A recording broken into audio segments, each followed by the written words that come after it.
Blog Talk Radio.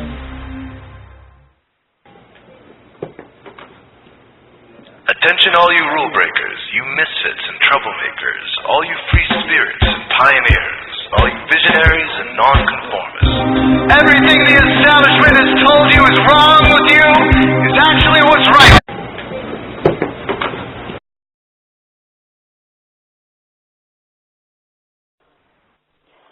Hi and welcome to the show. I'm sorry about that slight technical hitch. It's called the wrong button at the wrong time.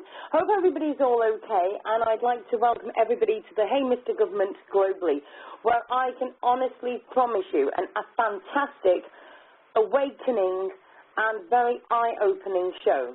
Now, as you all know, our Sue show has to have, obviously, my wonderful self, of course, and also we have to have the savage part of the show, which, of course, only comes with my sister across the pond.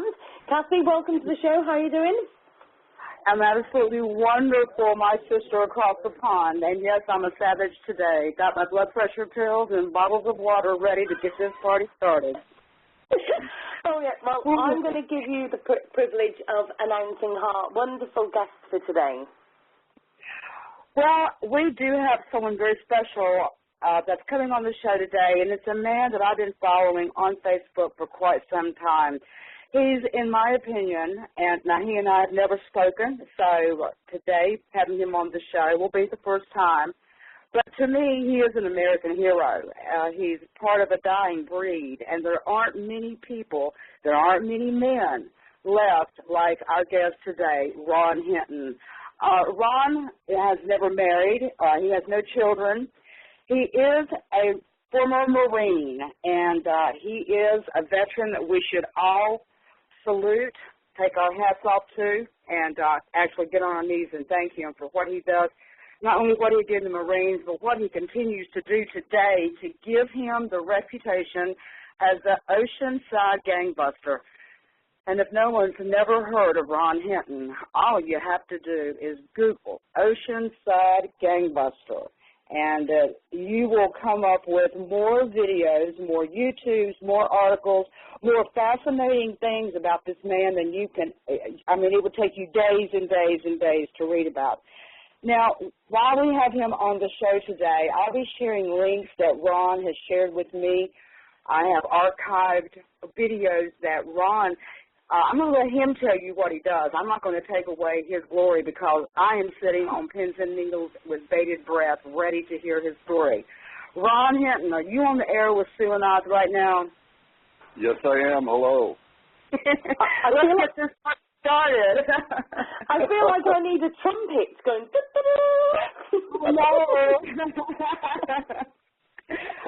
Hi, Ron. Welcome to the show. Thank you very much. This is Ron Hinton, the Oceanside Gangbuster. You gave a good intro there, good information for the links. My work is extensive, over 300 videos. Most of them are posted on YouTube or LiveLeak or MySpace and on PhotoBucket. But anyway, I was military police in the Marine Corps, and I was an assault gunner with a helicopter landing team. So I never learned how to take prisoners or what holding your hands up means. So I just go in and just take care of business, and that's what I do in Neighborhood Watch, within the law preferably, but then we always have a right to a jury trial when required. I tell you what, Ron, today, go ahead. Music to our ears already, eh, Cathy? Oh, I'm telling you what, man, you know how much I have enjoyed following Ron Sue. I mean, I think back several months ago I told you, you have got to check out this guy because he's so astute on the government. He's so, international affairs, global politics, all the things that you and I thrive on. And between the three of us, we've all three shared a lot of things here, and Ron's just constantly feeding me things that I'm just all pumped up about. But, Ron, I'm trying to find the video, and it's one that you said it was a comment about the teeth, the one that got me so tickled today. Do you know, you want to tell that story? Go ahead. Which one is that? Well, it was the one I'm looking right now. I'm having to go back and comb through some of our messages, but I commented, you said something about you'd let the police sort their teeth out. Oh yeah, well you see, I have phraseology, slang that I use that is basically just sending up red flags to all the clowns and gangbangers that your game is over, and I've got multiple games lined up for you. First of all, you start with me, then you deal with the police, and then you deal with the courts. And we'll sort you out, and all the camera crews that want to show up will all be on the news that night. And I've been on Fox News locally in San Diego and all the local TV and radio and the front page of the Sunday paper. They were calling me names, making it about people's skin color, and the only ones talking about the skin color were the gangbangers that I was dealing with. So I exposed that with my camera. I exposed it with the audio, and I proved that they're the ones that are making it about race, not me. So then they all began to shut up because people just weren't playing the game anymore. Sue, I have to say, he's breaking up. Sue, I want to tell you, and everyone who's listening, take a look at these videos that I'm posting. I have spent the better part of this week looking at these videos. And I'm telling y'all something, I am not trying to blow smoke or pump sunshine when I compliment Ron. This man has got cojones of steel because he goes out into the dark of night by himself with his video camera, walks up to gangbangers and says, hey, y'all know I can find any gangbangers? I mean, he asks them. He goes in their face. He gets up in their grill, as they say, and, you know, he takes it to the wall. He really does. So I wish everyone would look at these videos because Ron is sending out a message to people, and that message is that, well, I know in one video, Ron, you said you were talking with a Community Watch member, and you said that they should be telling these gangbangers they have 1 minute to get off their property, that they should be gone in 59 seconds. And you said the man looked at you like you had dropped off the moon. Yes, they did. But you know what? They got rid of the gangbangers shortly after that went on TV. See, that's wonderful. But it was my point is it's because of your effort. You have set a standard. You have shown people it's a different world we live in today, and we cannot back down. I mean, of course, we all have to use good judgment, but, you know, people who know me and people who follow the show know I'm a little wacko when it comes to that. So, you know, I may be a female, but I don't back down, and I hear you snickering, too. You know I'm right. Well, let me add this. Let me say this as an advisory to people. I've got police experience in the military with about 100 fights and hundreds of interactions with people, and I learned early on after the first 10 or so fights and grabbing my crotch and holding my head, and I realized that I had to learn how to communicate with people and not just look at them and growl and make a fist and fight them, because you may not have to fight them. You can also talk to them, and you can send out messages, which is the vocabulary I use when I'm in gangbuster mode. I throw out these terms to people and these phrases to make them think that, you know, that there's something coming your way, and it's going to get much, much worse if you just don't take my word and learn to laugh a little and laugh at yourself and stand back and realize that you're out in public, that there is no privacy in public. Your skin color, your pride, your culture, your family, your heritage, nobody cares. The judge is not going to ask you about those things. Your attorney's going to say it's irrelevant. So when you bring it up with me, remember, it doesn't matter. Perfectly said. Perfectly said. I am posting the video now. It's the one where the gang was under the overpass. And you really got them confused, and I admire you. I mean, I was like sitting on the edge of my chair watching this video. And here again, folks, I strongly suggest you Google and watch these videos, in particular the ones that I'm posting in the chat room. This video, Ron has quite a walk down this ramp, and this under the overpass. Ron, wouldn't you say there were, what, a dozen kids standing there? They were dealing drugs. They were dealing drugs, and they were blocking the sidewalk, and they were talking bad to people and intimidating women and children. And then that's when I start going off. That's basically how it works.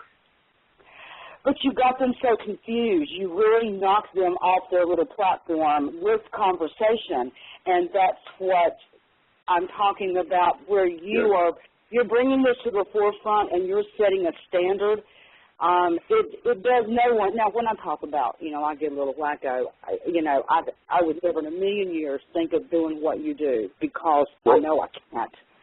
Well, listen, let me tell you the title of the video. The people can just enter these words into Google. Just type Oceanside Gangbuster versus Obama voters. That's VS, Oceanside Gangbuster VS Obama voters. It'll bring you to the video on LiveLeak. That's the one you're referring to. Plus, there's many other my videos listed there too. I'm getting ready to post them. That one right there is already posted. Oceanside Gangbuster versus Obama voters. And let me add to you this. The reason I titled it that, it used to be called Thumping You by Oceanside Gangbuster. But since I recognize that people want to be made more aware of the tactics employed by the minority gangs in the community, the race baiting and provocation that they engage in, I've come to realize that since Obama was elected, it's become a national policy issue. The behavior that they engage in, the antagonisms and provocations they engage in, and then how they try to become a victim once you confront them about their confrontations. So, folks, I just want to make clear, don't let people turn the tables on you and set you up and bait you. You need to really know what you're doing. You have to have experience. You have to be prepared to call the police, to repeat yourself, to pass polygraphs, to swear under oath, to never lie to the police, because that's why I'm not in jail and they are. That's why they go to jail and I don't, because I don't lie, I don't hide, I don't make things up, I don't exaggerate, I don't play the victim. I let the videos speak for themselves, and the police department shows my videos at morning briefings and in training sessions. Well, all your videos that I've seen are wonderful. They're so well executed, Ron. Your voice, you don't attack anyone in conversation. You use, and I mentioned this to Sue earlier today, I said I've never heard a word of profanity come out of this man's mouth. I have watched all these videos. I said he is so composed, so in charge, so in control. You're to these kids and these gangbusters who hide behind that gun in their pocket or that dope in their pocket or whatever makes them powerful. You're a very intimidating force to reckon with. You can hear it in the conversations in the video. You can see it in their expressions. You can feel it in your demeanor. And that right there is your tool that you have that not everyone has, Ron. And, really, I honor you for what you do.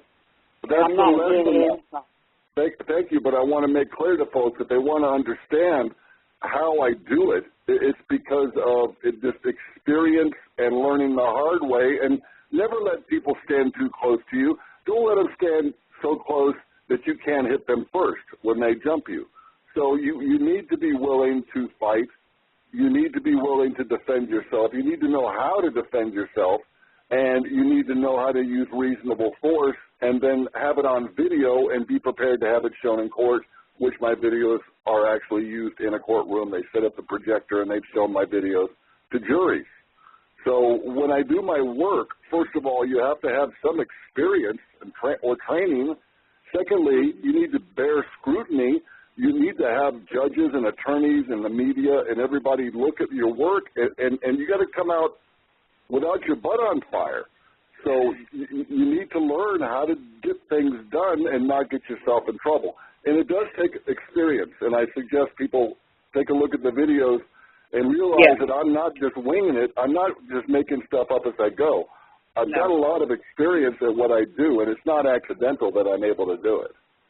No, your credibility, your history with the Marines, and then your Neighborhood Community Watch program and your videos. Sue, I know you're dying to say something, but I did want to get that word in, credibility. And when you're dealing with the judges and the police and all the authorities and the attorneys, Ron, you've got that buttoned up, buddy. You've got the credibility. Go ahead, Sue. Sue? Sorry, I'm here. Okay, yeah. Well, listen, I'm very much listening. I have had to take a polygraph at least once, and I've passed my polygraphs. And you just, folks, you know, looking at the George Zimmerman case, I can put myself in his position. His mistake was, you know, if you're going to carry a weapon, you need to be prepared for people to come up on you. And if they do come up on you, don't let them get so close to you.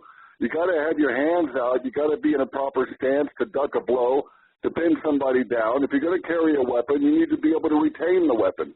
Someone tries to take it from you, you've got to prevent them from taking it from you, because then your deadly weapon becomes their deadly weapon. So my only criticism of George is that if you're going to be packing heat, buddy, and you're going to be doing it legally, you better know how to fight. So if you don't know how to fight, and if you don't know how to fight, that's okay. You don't have to know how to fight to be carrying a weapon legally. So, you know, just because you don't know how to fight doesn't mean you can't shoot the guy. That's my opinion. If someone puts their hands on you and starts banging your head, that's attempted murder when they assault your brain like that. It's not just a fist fight. It's not a fist fight. It's attempted murder. And Trayvon is the one that caused all this. That's my opinion. Well, Ron, I told you earlier today, that I'm from a law enforcement family. My father started teaching me how to shoot when I was 13. I am locked and loaded today. I make no bones about it. I'm an NRA member, and I'm very outspoken and have been since the first radio show that Sue and I did about this. I've never laid hands on any person in my life but one person who was trying to kill me. I'm 5'4", and he was 6'4", and I'm alive today. That was 7 years ago. I know what I'm capable of. A year ago, June 14th, that same man who tried to kill me shot and killed his 20-year-old son. And so I did not fight him in court. They pulled all my photographs. They pulled my court history, my case history, because the man with the gold makes the rule. And he's a wealthy man. I'm not going to name the name of the company that he started on the air, but it's an international company name. And I couldn't fight him in court. I told Sue earlier today, as I've said to her many times, I wasn't going to have my credibility, my integrity, and my honor questioned in a courtroom when I was attacked. So, but he went into the murder trial a year ago, pleading self-defense, and his assault on me, the DA went back and pulled all that and established a history of assault and got the charge bumped up to voluntary manslaughter. So I may not have gotten justice in my courtroom 7 years ago, but I did get some sense of justice. And Sue was on the phone with me the day I found this out, and she'll tell you I sobbed. I got on my knees beside my chair and sobbed. I couldn't control it. I know what it's like to fight for my life, and I think that's one reason that I'm so enamored, and I want to use the word enamored with what you do, Ron, because you have composure, and more people need to look at these videos, to learn from these videos, to learn from you, and looking at what you show in these videos and what we're seeing with the Martin Zimmerman trial on TV, with the Zimmerman trial on TV, everything you just said about him having that weapon is so true. I'm sorry I'm talking so much, but I really wanted to get that out because I'm sitting here shaking because I do know what it's like to have somebody beat your head on a tile floor, and you're right. He was looking at me the entire time saying, I'm going to kill you. I want you dead. I want to kill you. And that's attempted murder. But the other thing of this is, sorry, Ron, the other thing of this is, we're saying about this, and like I said to Cathy, I'm going to let you guys speak in the high language, as we'll call it, and I'll speak to, if you like, how I put it, the 3-year-olds of the world that still aren't awake, right? But the reality is, Ron, us normal folk are out on the streets, and we've got even the police that we think that we can trust to look after us and check, make sure that we're okay. They're the people that we could ring up at any time. And I'm seeing videos in America of people literally getting their asses busted by the people in uniform that are actually going to protect us, or supposed to be. They're even shooting our own dogs, our own pets. And what do they say? We were defending ourselves. We were worried for our lives.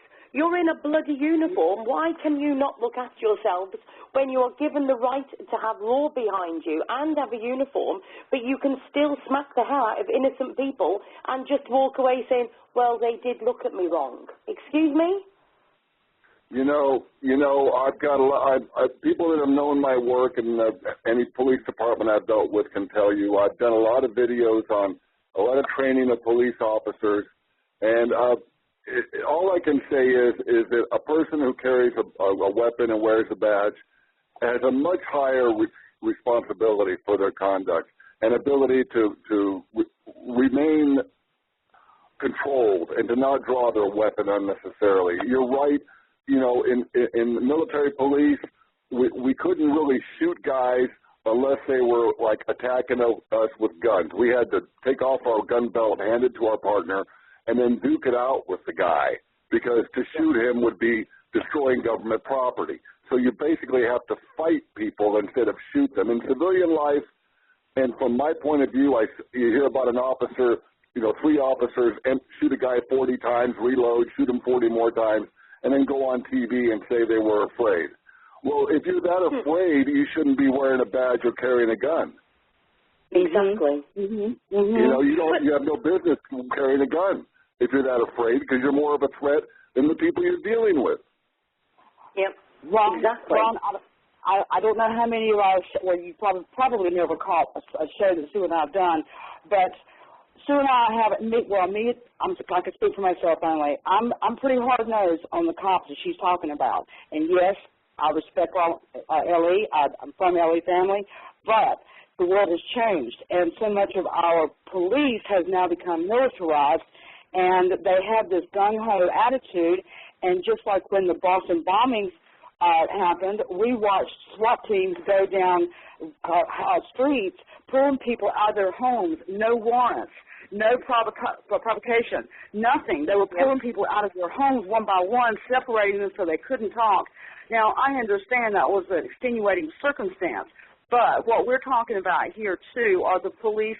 Like in the first 30 days of this year, in January, 31 dogs were shot and killed by police in this country. 31 dogs. And how many decades have meter readers and postal workers gone into people's yards and on their property and never had to shoot and kill a dog? So it's gotten way out of control. And I'm glad you made the comment that, you should be a certain type individual in order to be able to have that badge and carry that gun. And if you're afraid, then you really shouldn't. But also, it's not just about training. Half of these just haven't got the common sense. There was them 2 dogs fighting outside that school, and the police officers went and shot. And I'm very sorry, Ron, but I'm not very up on these guns, because in the UK we don't have guns on the streets. Well, there is, but not ones that should be. But the thing is, there was 2 police officers, there was 2 dogs fighting, and they went, instead of just letting them get on with it, I'm not being funny, okay, we take them to the vets after because they've tore each other a couple of times maybe or whatever. Oh no, these coppers decide in their uniform, in their little brave uniforms, that they'll go over to these dogs, they'll go and fire at them, and then one goes back to the car to get a bigger gun and really properly blast just to make sure that they're dead, all outside a school. Do you know what I mean? Then you've got the Chloe situation when there was a dog right outside the garage door, and this dog's protecting, obviously, its little land. He's got his own little territory, and he's protecting it. Now, most people would shut the garage door, put a note through the door and say, just to let you know, we've shut your dog in the garage. He was out for some reason. He's safe in there. We know that he's okay. We'll come back and check to make sure he's okay after. No, they actually get the animal guy holding this dog on a pole, and what does the police do? He's so frightened for his life, even though the dog's on a pole, that he shoots it while it's on the pole. I mean, that's just 2 cases of damn well stupidity. That's when they don't need CS gas, they just need CS, common sense.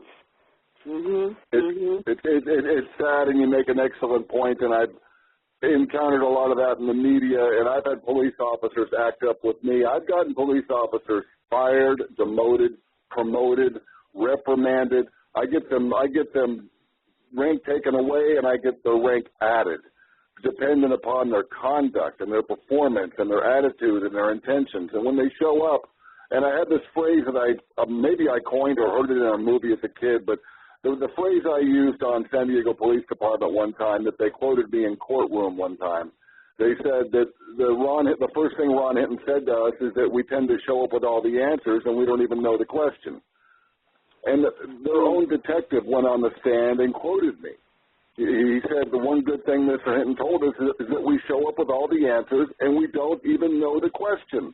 And that, for some reason, rang their bell.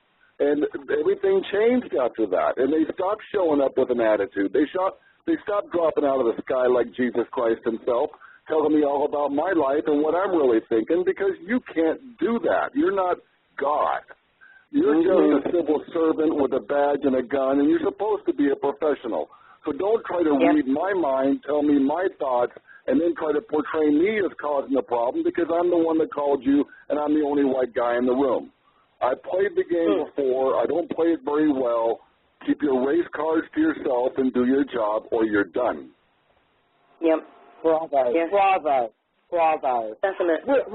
We have a question in the chat room, and it's a very good question, and it's an issue that I've been talking with some survivalist friends of mine for a couple of weeks now about this particular incident. And I think you even sent me something, Ron, by a private message, and that's the Russian military now being brought into America.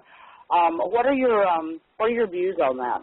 What are your feelings on that? Someone is asking in the system. Well, my personal opinion at this point in time is that with my experience in the military and military law enforcement, first of all, the United States military calls the shots on U.S. soil, and they operate under the constitutional oath that they've taken. The officers are all sworn to the Constitution, not the president, and their oath is ramparted by their associates. So each officer supports the next officer in a constitutional oath performance. So if you have Russian soldiers over here who are not subject to our Constitution, it doesn't matter. They're here as guests. Since World War II, and I've made this comment on Facebook, if you study the local history of World War II on the West Coast, when we were afraid of being invaded by Japan after Pearl Harbor, we equipped the Mexicans and the Brazilians and the Canadians with airplanes, and they flew patrols up and down our coast for most of World War II. So if you looked up from your house in Orange County in 1942, you could see a dozen Mexican Air Force planes flying over your house on coastal patrol, because they're all allied with the United States. Now, I want you folks to look to the future now and look to today.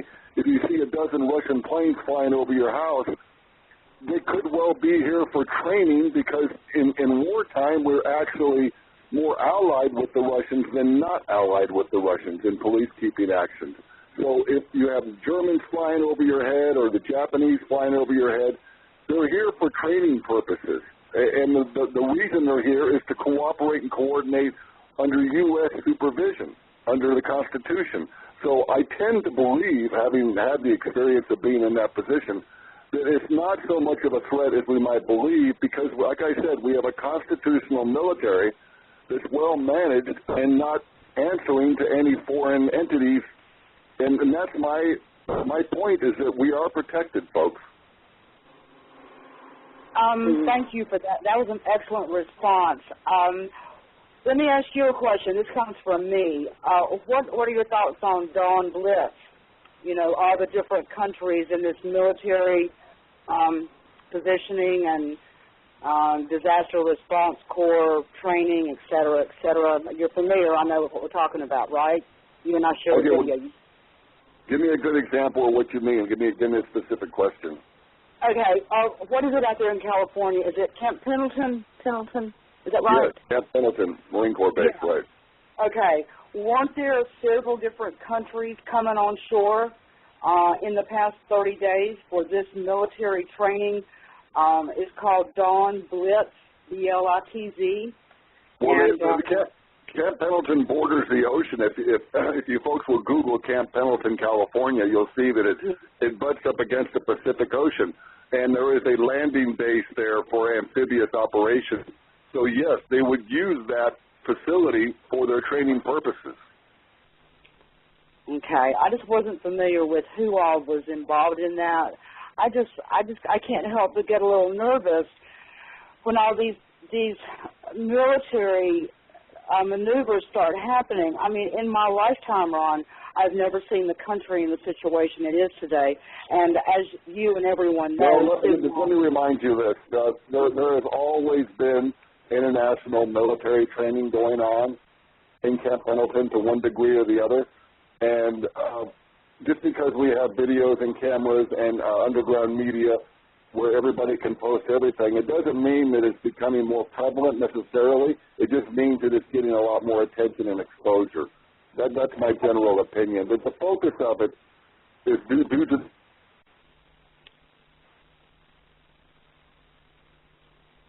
Have we lost him? Well, he's still on there, but he seems to have disappeared. That's okay. He'll be back. He's just he probably stepped to the right in one place. Maybe I'm typing a message right now. Step back to your prior position. Ron is just such an intelligent person, and being a Marine who, quite frankly, is being dissed right now by our government. I want him to talk about that, too. I really do want to hear him talk about that. Ron is classified as a disabled American vet, and he is getting a shaft, and he's posted many things with his ongoing situation with the government, and they're really, I can't believe the blatant disrespect with which they have treated this man who put his life on the line to fight for our country. And speaking of him, he's back. He's back. Hi, Ron. Hi, we couldn't hear you. Okay. Ron, I was just talking about how you're going through a situation right now with our government regarding your disability status, and I've followed all your postings about that, and in my exact word I just used was the government's blatant disrespect to you. Well, yeah, I'm used to it. I'm a 100% disabled veteran from my injuries. I'm walking around. My injuries are internal, and spinal and a skull injury and various stab wounds from fights. And the government, think of it this way, folks. It's a tough subject for me because I've been through a lot. We don't argue with the tanks and the planes when they have a hole in them. We argue with the veteran. We don't just fix the veteran. We argue with them. And it's a very difficult and uncomfortable situation to be in many times. I just don't see the justification in it, and it angers me tremendously. And you are already aware of my age, and I remember when our soldiers came home from Vietnam, and that was probably the saddest and the most disgusting part of history that I personally remember. And I think you know what I'm talking about, Ron, the way they were all treated. Well, were you in Vietnam? No, I actually joined during Vietnam, and by the time I got overseas, all the Marines were coming back on the airplanes, and I was the guy at the gate on the military base that had to deal with all these Marines, and that's how I ended up being a 100% disabled vet, because a lot of them had issues and problems, and PTSD was not recognized at the time, and we had a lot of alcohol and drug problems among them, and I had about 100 fights. Like I said earlier, my learning curve was rather cruel, and like I said, after the first 10 or 12 fights, I learned how to communicate with people and to basically try to jog their senses and bring them down to earth, and that's what you see in my videos. You see that being translated into neighborhood watch. I can't pull a Colt 45 out and hold it up to their head. I can't pistol with them. I can't use my boots on them. So in neighborhood watch, I have to talk to them, and then I have to call the police if they get out of hand.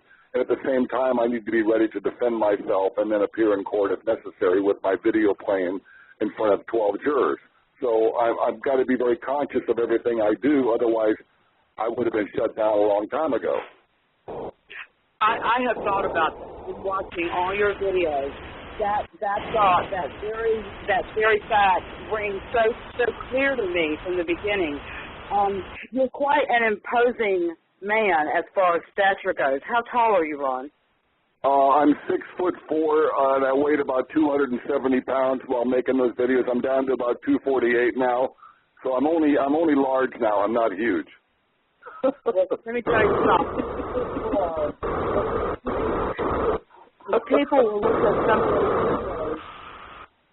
If people will look at some of those, the size of those gangbangers, if I had been them and seen a 6'4" man coming at me with a deep voice and a video camera, speaking to me intellectually and calmly yet sternly, I don't think I'd have made a stupid move either. Really, you're a weapon all in yourself, Ron. It's wonderful. It's just experience. It's hard experience, and I paid a lot of prices, and I don't let them do. If they get too close to me, I turn into a tarantula, and they can see it in me and my demeanor and the way I stand, and I get my feet under me, and they can see that I'm about ready to start slugging them just by the way I move my body, and it's so subtle, and I keep smiling like an idiot at them because it confuses them when my legs and feet are doing one thing and my face is doing another. So I keep them a little off balance, but at the same time they can see that I'm posturing to drop them. If they get a little bit too scary, I'm going to drop them, and then I'm going to call the cops because I'm not going to let you attack me. You've got to come through me first. And that's where George Zimmerman, I think, was unqualified to actually be doing what he was doing. If you can't defend yourself against someone, if you can't fight, then don't be out there.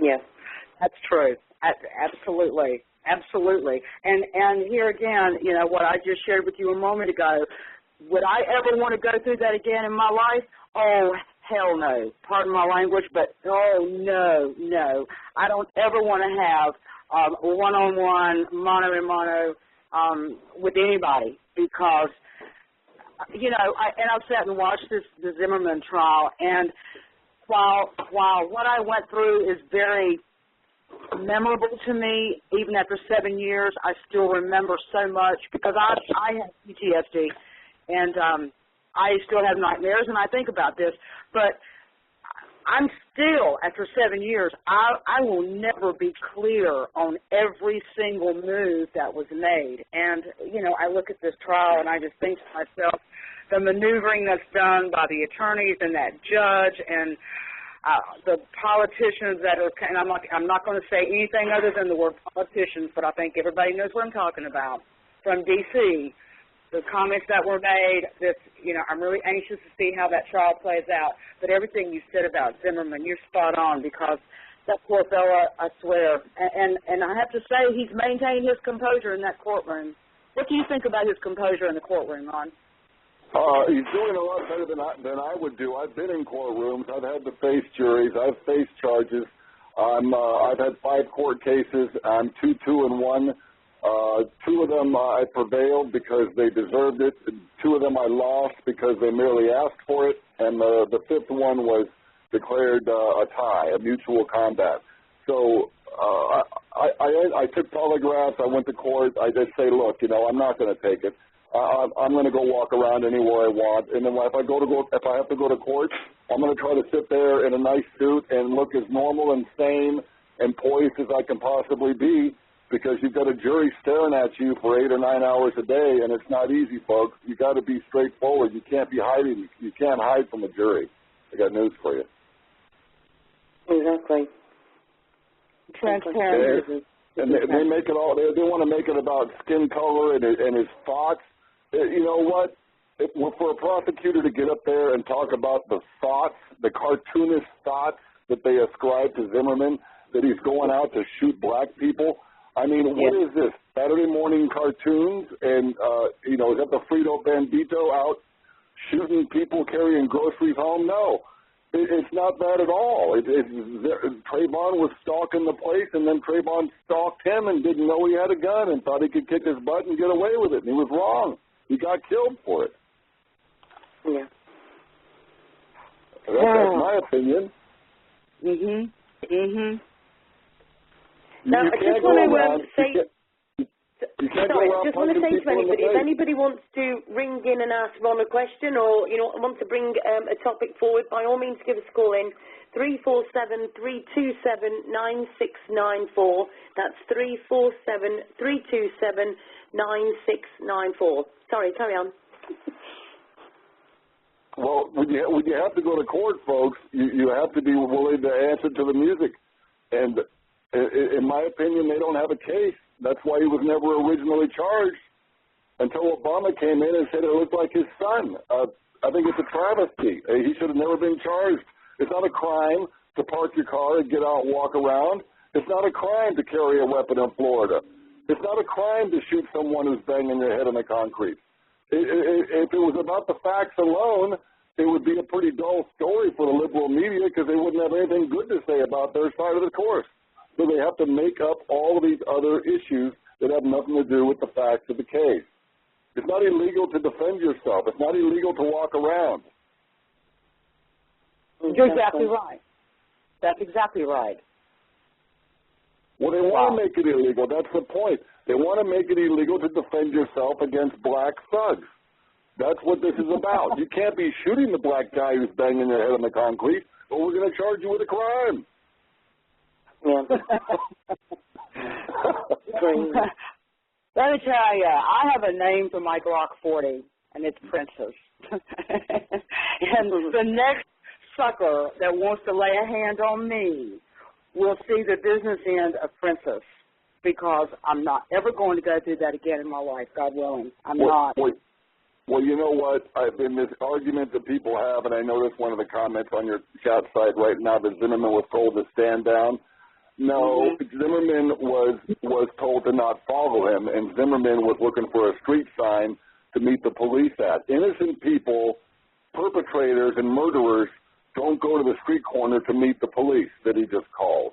That's not real-world stuff. That's how I don't go to jail, because I'm the one that calls the police. Even if I get into an altercation with someone, I'll still call the police on myself and let the officer sort it out. And I have. I've gotten in fights and called the police. And because that's not what innocent people do. Okay? George called the police. He was going to the corner to meet the police, and he was attacked. Show me the criminal conduct. Show me the hateful thoughts.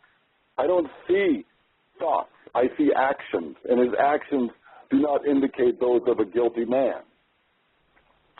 Thank you for saying that, because I have had this very, and I want to say discussion, but unfortunately the people who brought that question to me made it an argument, and that's when I just have to walk away. I will debate something with you, but I'm not going to stand there and shout at someone trying to get my point across. Everything that you just said, people talking about, everything you just said, you're exactly right. And that was what I was saying to people, is that he was not told to not do it. He was not told to stop following. I mean, he was not told. Okay, I just lost the radio show page. I'm a little bit. Well, listen. If it helps you at all, let me state this: following someone on a public street is not a crime. Walking on your own property where you live is not a crime. None of these things are criminal actions. Okay, putting your hands on people, that's a criminal action. Okay, so there's no evidence that George went up and attacked Trayvon. The moment you put your hands on somebody, you become the criminal. And whatever results from that within legal bounds is your responsibility. George was legally armed. He was walking on his own property. He was attacked on a public sidewalk, and he killed the man who attacked him.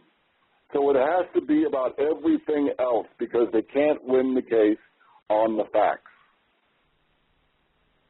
And it's not, when people want to argue with you, it's because they want to make you the issue. They want to humiliate and embarrass and agitate you because they cannot debate you on the facts of the case.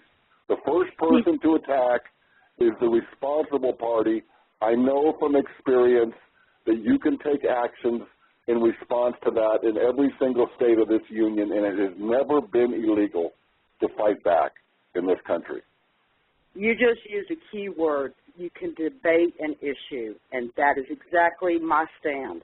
I learned a long time ago not to argue with stupidity because they will beat you to death with experience. That's right. And they just want to get a reaction out of you. They want you to not be calm and cogent, and they want you to stop making sense, because you making sense defeats their side. So they want you to be agitated so that you'll stop making sense, and they can say, see, I told you they didn't make any sense. Mm-hmm. So when they start ranting and raving like you see in my videos, I put it to a stop immediately. You're not going to swing me like a chain. You're not going to jerk me around. You're not going to get inside of my head or under my skin. I'll just rain cop cars on your head, and then I'll post the video. And then you can play your games with the police officers while I videotape you lying to a cop, which is a crime, by the way. And then I'll have you prosecuted for lying to the police. So then they step into a trap when they try that with me, and I take them down. I take a lot of people down who try to play these games with me in public. And the word has gotten around, just don't pull the gangbuster chain, because it's all bad news. And here again, people in the chat room, I encourage you to watch Ron's videos. This man has his talent down to an art. It is a gift. And, of course, as you've heard me mention, and Ron too, I wouldn't suggest anyone try this unless you're the same caliber of trained veteran that Ron is, experienced in hand-to-hand combat and well, just his background, because he goes into some seriously dangerous situations. Ron, I'll tell you, I saw a few videos where you walked into, what was that park, that lake, something Lake Park, that guy had posted on YouTube, told you to be there, and you said, I'm coming right now. How about 10 minutes? I'll wait for you. Just bring you. Yeah, that's called, the title of that is Night Thug Hunt by Invitation on YouTube. Night Thug Hunt by Invitation. Well, okay, I got that too. I got that right here. There's part 1 and part 2. I'll post both of those when I get the chat room back up. I don't know how you walked into that dark park. I'm sitting on the edge of my chair watching that video, and honestly, my heart was racing in my chest. You've got to be ready. You know, to be perfectly honest with you, that was a suicide mission. And I've done numerous ones, and you've got to shoot me. You've got to kill me, because I'm going to keep coming in no matter what until you shoot me, and then you can't buy that kind of publicity. No kidding. I mean, no. Seriously, folks, what Ron has in these videos, you're not going to see this kind of real life. This is so far beyond reality show. It is to a whole nother, this is the plateau at the tip top beyond all the reality shows. Steven Seagal hasn't done the stuff that Ron's done in these videos. You know, Steven Seagal, Jean-Claude Van Damme, these guys may do the little swing leg things and pop you in the jaw and all that. But let me tell you something, it takes some serious cojones to go into a situation that Ron shows you on these videos.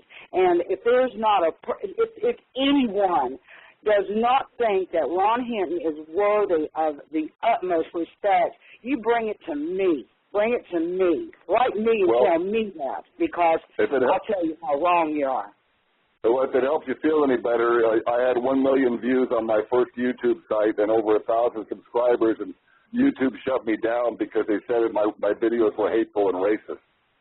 Oh, please. Well, seriously, I just need to, excuse me, I need to just tell Cathy off, because firstly, as much as I respect Ron, I will not have you diss those very beautiful young gentlemen, and yes, I know they've gone a bit old, but they're still very nice to me, like Van Damme and all them, very, very nice.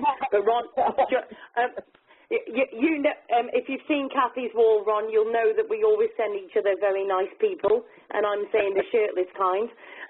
But I just want to say to people in the chat room that if anybody does not agree with anything that Ron says or Cathy says or myself or whatever, this is not a show where we're going to be having arguments and disagreeing with each other.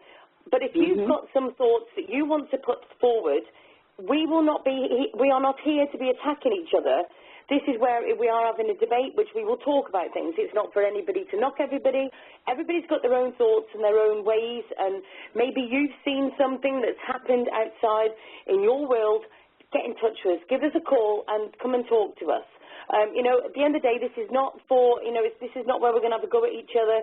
We're all in the same world, and it's about just talking to each other and seeing other sides as well. So if you've got something you want to give us a call in about, by all means, give us a call, 347-327-9694, or by all means, chuck it in the chat room, and I will certainly read it out for you. Well, you know, I think one of the things that really upsets some people is that this expectation of white guilt and shame and this expectation of fear of people of color.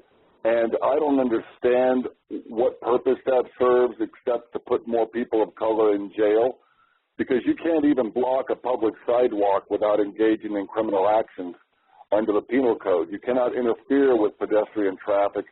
You cannot distract drivers of cars. You cannot be throwing up gang signs and walking in front of cars and staring down drivers. All of that is criminal conduct, disorderly conduct, public nuisance, pedestrian interference. I suggest all you folks in your local communities Google the words pedestrian interference penal code and add your state to that, and you'll see what the rules are that I go by when I make my videos. The sidewalks need to remain clear. There can be no racially oriented intimidations going on, because when there are, that's when you've got problems. And playing the victim is not going to help you, because you're the one that started it. That's how it works. Yeah. Yeah. So true. Yeah. So true. Now, there's one topic I want to speak to you about, Ron, which Cathy will tell you I am literally hot on the trail of, as they say, after looking up, as everybody keeps telling me to do, and I'm looking up in the skies, and I want to say to you the words chemtrails. And please just remember that I've still got the L plates on all of this, but I will say to you that I am looking up in the sky in the UK at the moment and seeing chemtrails, and even showing my 17-year-old them above our heads. And even to the point of watching a plane in the sky above me literally do, and I'm going to say the spraying technique, as we will say to the 3-year-olds, literally, and then all of a sudden there is nothing, but the plane is going. I'm thinking, oh, he's obviously just released that one tank off then. How bad is it actually getting out there, Ron? I mean, I'm literally just learning about this stuff, and I've got to say Sean and Cathy and Al and all these people are sharing all these things to me, and it's mind-blowing.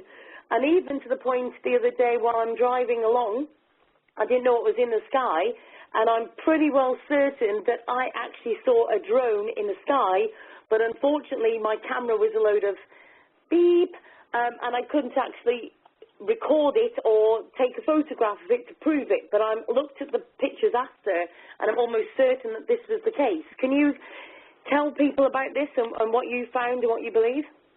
Yes, I have done a lot of research on this, and I just posted my photo album on the chat page on Facebook. Among the fact that there are drones in the chemtrails, there's also reports of lithium being dispensed into these chemtrails, and lithium is a mind-numbing drug that reduces your attention span, and that's been going on recently. If you folks will Google the words lithium chemtrail, Lithium, lithium chemtrail, and take a good look at the videos and the reports and study up on what lithium is. It's been a psychiatric drug that the government uses on veterans to keep you under control. So you just walk up and down the hallway until feeding time, and you don't really have anything to say. You're drooling, you're dragging your feet, and you're very tired. And apparently that's what they're dropping in the chemtrails to dumb us down, to use a common term. They're trying to make us into idiots with what they're putting into these chemtrails. That's my opinion. I'd like to add something to what you just said, Ron, about lithium. And here I'm gonna say this for the to coin Sue's phrase, that the 3-year-olds who aren't quite as familiar with this. Lithium is the primary drug they use in mental institutions to immobilize people and leave them in the condition that Ron just said. Drooling, no conversation, empty eyes, walking or sitting, wandering aimlessly. I mean, and truly, that's exactly what it is, what he just said, exactly how it leaves you. It's also fluoride in our water. Fluoride is an active ingredient in the medication Prozac.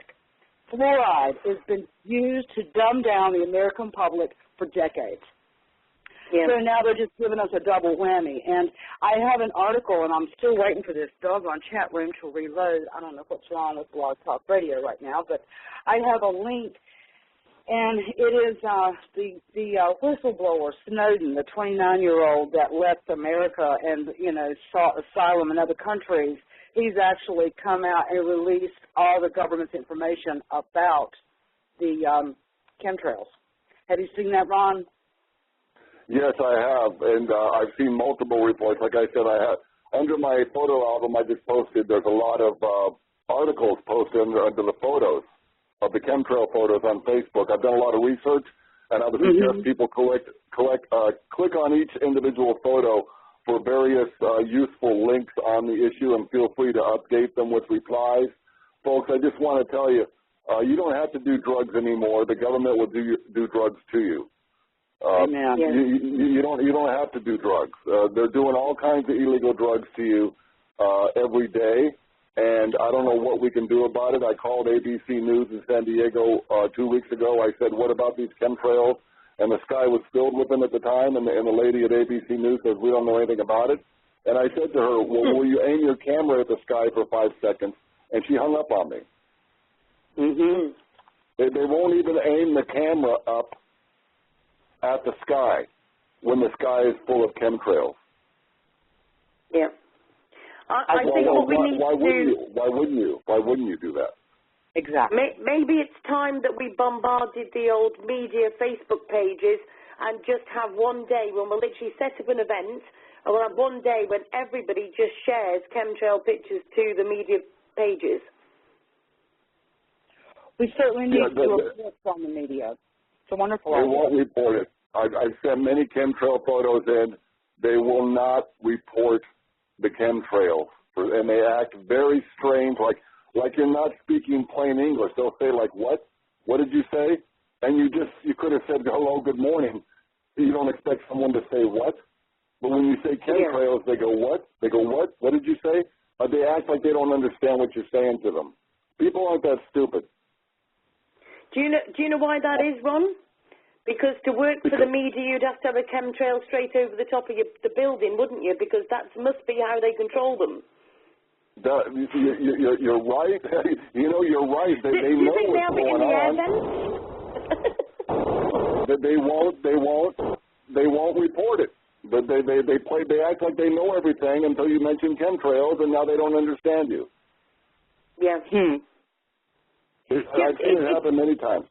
I mean, my work. When I say something plainly and concisely to like a city council member or to a mayor or to a police officer or a chief or a detective, and if they look at me like I just spoke babble to them, then I know the kind of person I'm dealing with. If you don't understand me when I speak to your face, if you act like you don't understand me, then I'm going to be watching you because I know that game. I know how that game works, and it doesn't work with me.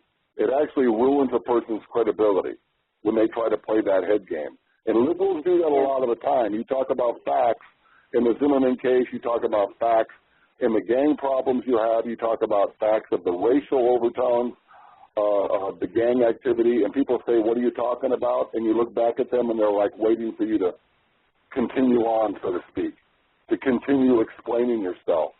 Because you're being baited by people that are simply trying to play a head game with you. When you say people call up and they want to argue with you, they're not arguing the topic. They're not debating the issue. They're trying to get into your head. That's all they're trying to do is to antagonize you.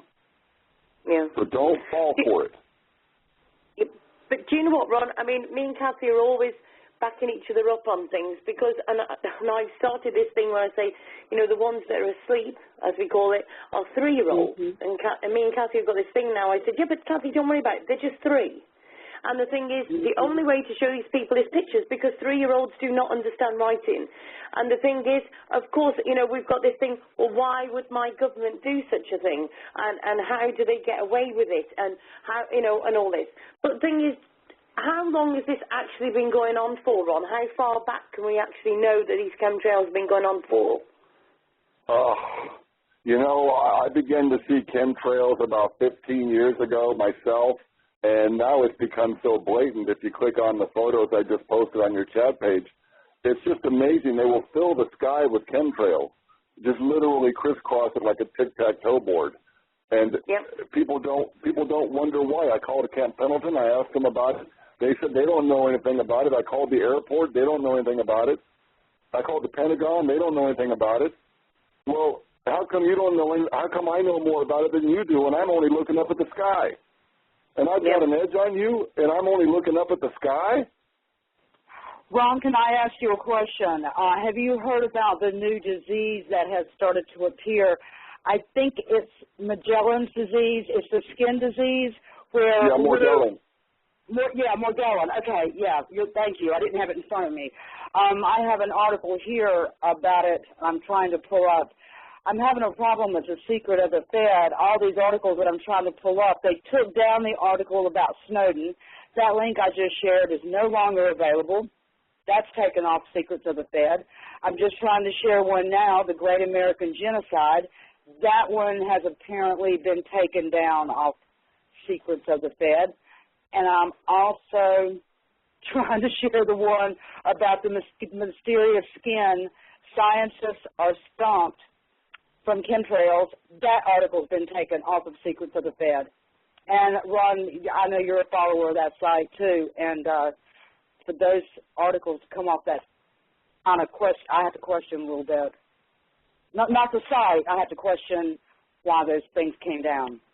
I get things taken off my page routinely and surreptitiously, and pages disappear and links disappear, and it's happening to a lot of people. They just don't want anyone to be able to convey the information. They don't want people looking up at the sky and asking why. They want you to look at the ground, look at your iPod, look at the TV screen, look at the beer in front of you, look at the porn on the internet, look at the computer game, look at the dashboard of your car, stay in your car. Like the prosecutor said in the Zimmerman trial, it's not about stand your ground, it's about stay in your car. Well, no, it's not. We live in a free country. We can look up, we can look around, we can get out of our car, we can walk around. We don't have to be afraid and intimidated. And I want you folks to type these words into Google. Type Mexican consulate versus Oceanside gangbuster. Versus VS. Mexican consulate VS Oceanside gangbuster. Now, I walk up to the Mexican consulate herself, and she's looking at me like I just dropped off the planet Mars. And here I am, an American in my own country, and here she is in my country trying to boss me around. Well, you'll see what happened there. Is that the Oceanside gangbuster versus the Mexican consulate, Ron? Because I have that link to share. Yes, I'll post it on your page right now. Just type it into Google, Mexican consulate vs. Oceanside gangbuster. I've got it. I've already got it in my notes. It's there you go. Okay, you see how they act all astonished and amazed that I have the nerve to walk around in a public place? And I'm telling them, look, get the hell away from me. I'm going to call the police on you and have you arrested. And because you can't bother me in public. If I'm walking around in public, don't bother me. And they don't understand that. They bring a third world mentality here, and they think they can tell us what to do. Well, you can't tell me what to do. Okay? Exactly. I'm a free person in a free country. You can go straight to hell. Amen. What do you think about the 11 million plus that the government wants to give amnesty to, Ron? And the families? Well, I think they need the votes to come in, be imported now because they can't get them here. I personally, a lot of my friends are Latinos. Half of my neighbors are Latinos. I don't have any problem with Latinos themselves. I'm a Catholic and they're Catholics. I understand, we're all Catholics. We all have that in common. But what a lot of the Mexicans do is they use guilt and shame. They take Catholic theology which is based in a lot of guilt and shame, but not the kind they want us to feel. They want us to feel skin color shame, culture shame, societal shame, and that's not Catholicism, that's Marxism. So they've gotten confused along the way and decided to take our country down by using Catholic guilt and shame. But since I was born and raised a Catholic, I know the difference, and you're not going to embarrass or humiliate me. I'll embarrass and humiliate you, and I'll do it on camera, and I'll post the video. Ron, I live in South Florida. I'm very familiar with the Latinos. We have the South American Castilian Latinos, and if you're here in South Florida, if you're not Castilian Latino, Haitian, Puerto Rican, Jamaican, Colombia is like Colombia, South America is the capital of Miami, or should I say Miami is the capital of Colombia, of South America. It's just gotten insane. Now, I live about an hour and a half, 2 hours north of Miami, so I'm not down in the midst of it, but quite frankly, I don't care to go south of Boca Raton for a lot of reasons, because I'm not comfortable in an environment where I am the obvious minority, 50-plus, blue-eyed, blonde-haired, Caucasian skin, and I do not speak Castilian Spanish. I don't speak Puerto Rican. I don't speak Haitian. And it's, I think you know where I'm going with that. But I have a lot of friends. One of my best girlfriends is from Colombia. So, it's not, I'm not sitting here talking about people in general, but there's bad in every race. We all know that. And I think everyone in the chat room and listening to this radio show knows that we come from that place. We are adults that come from that place. We're not attacking any particular race. We're not generalizing about any particular race. That's not who Sue, who Ron, and who I am. That's not who we are. Definitely. But they want it to be like that. They want it to be about skin color. You see, they want you to be as stupid as they are. If you're going to grow up and you're given a calico sweater when you're 3 years old, and you wear it for the rest of your life, that doesn't make you a calico, okay? You're born with a certain skin color. You're given a certain kind of a sweater. That's not the person you are. That's just the pigment in your skin. And when people get stuck up on their skin color, they also get stuck up on everybody else's skin color, and at the same time, they're calling everybody else a racist because they see everything through skin color. See, it's the person screaming racist that's the racist. Yep. And the funny thing is, Ron, like I've said on the show so many times, right, it doesn't matter what religion you are. It doesn't matter about the skin color or anything else. It doesn't matter what you believe in. At the end of the day, like I say to everybody, it doesn't matter what people believe in, as long as they believe in something. The main thing that all of us have to do is just share love to each other.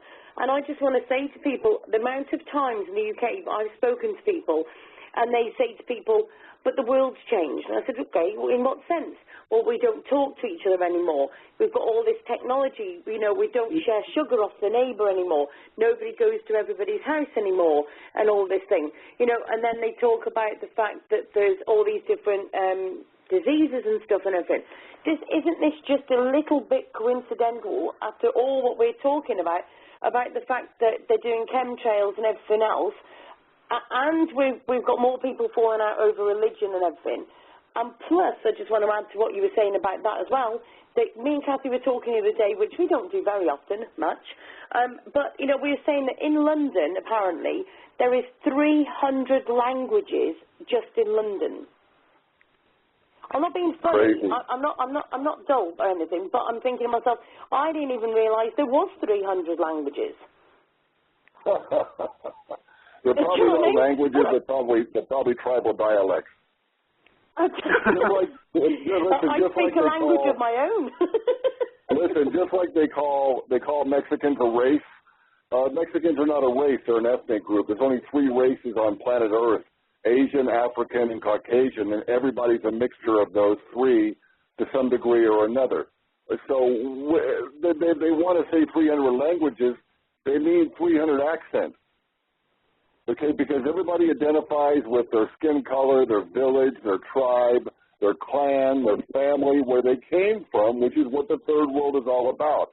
It's about who owns this block, who owns the neighborhood, what your grandfather's name was, and then they bring it to this country, and they bring it to Great Britain, and all it is a local dialect of some tribal village, you know, in some East African country, and the government calls it a race, and they call it a language. On the census of 2009, there were 57 races listed on the census form. And as we all know by now, if you put down American, you got audited by the IRS. If you put down Tongan, which is a small Pacific Island country, you put down Tongan as your race, you're fine, even though Tonga is a country. It's not a race. That's like calling Canadians a race, or Italians a race, or it's like calling Irish people a race. None of those are a race. Mexicans are not a race. Mexicans are a nationality. You see, the absurdity, folks, is they're here to divide us all up. They'll divide you up by eye color, by skin color, by the village you came from, and the accent your family uses when they speak. That's communism.